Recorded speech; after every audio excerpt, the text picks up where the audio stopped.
తర్వాత శ్రీపాదరావు గారిని మావోయిస్టులు కాల్చి చంపారనుకుంటా. అవును.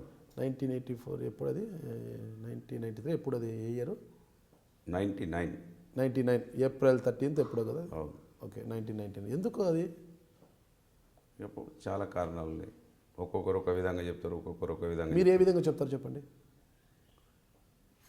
నక్సలైట్లో అప్పుడు ఆయన పదవిలో ఉన్నప్పుడు కొన్ని ఇబ్బందులు పెట్టిండు కొంతమందిని అనేది వాళ్ళు భావించి చంపిన తర్వాత మేము చంపకపోయే వాళ్ళమని మళ్ళీ వాళ్ళు చెప్పినారు.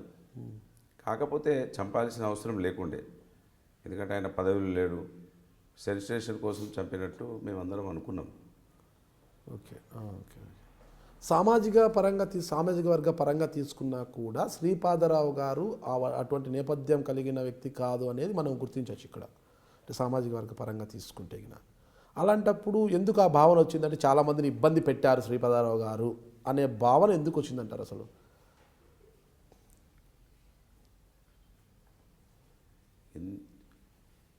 నక్సలిజం ఎక్కువ ఉండే కనుక అప్పుడు ఎక్కువ మంది పోలీస్ దగ్గర లొంగిపోయేవాళ్ళు. సో ఈయనే వాళ్ళను సరెండర్ చేయించినాడు పోలీస్ వాళ్ళకి అని. ఈయన ప్రమేయం ఉండి కొన్ని అప్పుడు అంటే స్పీకర్గా ఉన్నప్పుడు కొన్ని ఇన్సిడెంట్లు జరిగినాయి. ఇన్సిడెంట్లను వీరే ప్రోత్సహించారు అనేది వాళ్ళు కొంచెం ఎక్కువ ఎస్టాబ్లిష్ అయినట్టు అనిపించింది. Okay okay. అంటే నక్సలైట్ల మీద జరిగిన దాడులు ఇవన్నీ కూడా ఈయనే ప్రోత్సహించారు, ఈయన వల్లనే జరిగాయి, లొంగుబాట్లు కూడా ఈయన వల్లే జరుగుతున్నాయని భావించారు. అటు ప్రోత్సహించి ఇటు లొంగుబాట్లు చేయించింది అనేది వాళ్ళ భావన కలిగి అది చేయించినట్టు అనుకున్నాం మేము. Okay okay. మీరు రాజకీయంగా ఆయన దగ్గర ఉండేవారు కదా, ఆయన చనిపోయినప్పుడు మీకు ఎలా అనిపించింది అసలు? శ్రీపాద చాలా బాధపడింది. స్పాట్ మీదకి పోయింటి అప్పుడే చనిపోయిన ఆయన. ఇమీడియట్లీ స్పాట్ దగ్గరికి వెళ్ళినాము.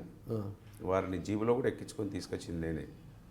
మీరు తీసుకొచ్చారు? మేము అంటే నేను చాలామంది కార్యకర్తలు ఉంటున్నాం. నేను మాదేపూర్లో ఉన్న ఆయన అన్నారం దగ్గర చనిపోయిందని మాకు కబురు రాగానే మాదేపూర్ నుంచి అన్నారం వెళ్ళి ఆయన రోడ్డు మీద పడి ఉండే.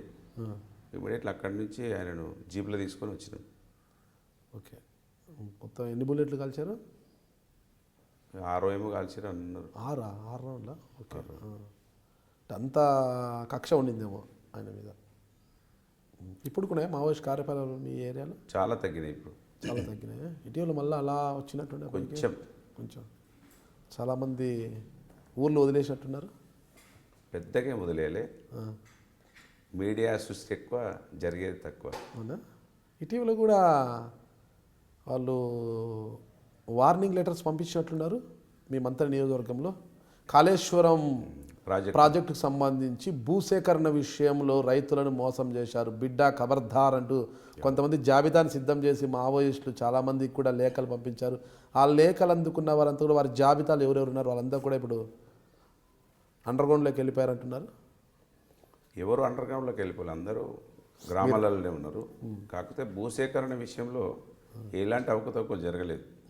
ఎందుకంటే తెలంగాణ ప్రభుత్వం వచ్చినప్పటి నుంచి కేసీఆర్ గారు ప్రతిదాన్ని సూక్ష్మంగా వారే పర్యవేక్షణ చేస్తారు కనుక ఎక్కడ కూడా అవకతవకలు జరగడానికి ఆస్కారమే లేదు.